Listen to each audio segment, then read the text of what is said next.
Let's talk about for a moment the arrest made at Prairieland. Okay, this is the ICE facility at Prairieland, Texas, which I guess is outside of Dallas.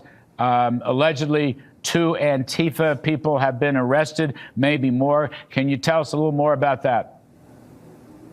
This is breaking news, Larry. Just hours ago, a grand jury indicted 2 members of an Antifa-affiliated cell that launched an attack on a detention facility attacking law enforcement and police officers.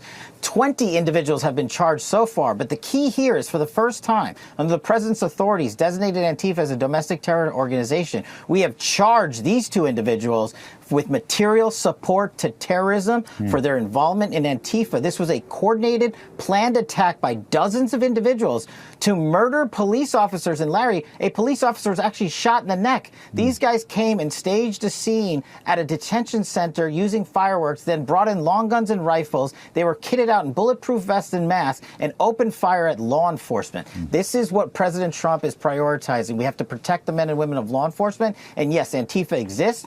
It's a terrorist organization. These are the first charges ever brought under this new designation. And this FBI is following the money, and we're going to dismantle these networks because people pay for this stuff. We're going to find them. They are equally criminally responsible as those that pull the trigger themselves. So let's just one more moment on that point, because you've seen in the last couple of years, I mean, Antifa's been around, but people on the left and the far left say that Antifa doesn't exist. It's a state of mind, blah, blah, blah, blah.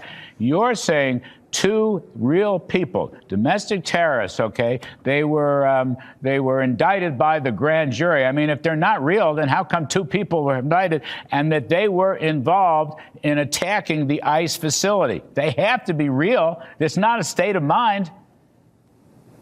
Yeah, I encourage everyone to read the first sentence of the indictment. It says the North Texas Antifa cell. That's literally the opening salvo in the indictment. And where do these people collaborate and come from? It's not just Texas. They're out burning courthouses in Portland. They're out committing destructive activities in Los Angeles. And the FBI has arrested dozens of these individuals. And thanks to our new investigative programs under President Trump, designating these guys as domestic terrorism, we have opened up multiple field investigations across the country, looking at the banking and financial facilitation network. We are treating them as terrorists, just like we do Al-Qaeda or ISIS. People pay for this destructive act of violence, and those people are going to be brought to justice now that we have the authorities we need to go after them. Wow. All right. Terrific stuff. And the other thing that came up yesterday in the presser was a lot of the FBI special agents are going to continue to get paid. The number I have is 1,811.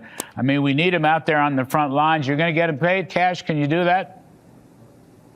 So it's just a slight correction. 1811, the number you read, is the federal statute for federal law enforcement officers. President Trump is going to pay all of the 12,000 plus federal FBI special agents. Even better. And we are working with him aggressively to make sure everybody, support staff, intel analysts, and the like, also get paid. President Trump has prioritized paying the men and women in uniform, paying the men and women in law enforcement, and I'm going to fight to make sure we get everyone paid during this government shutdown. And Larry, that raises another point. All these stats we just put out, these historic numbers on Operation Summer Heat and the juggernaut we're taking across the country, they're doing it without a paycheck. But thanks to President Trump, they're getting their paycheck, and they're going to do the job anyway. And we're going to fight to make sure everybody in the FBI gets their own paycheck, including support staff and intel analysts.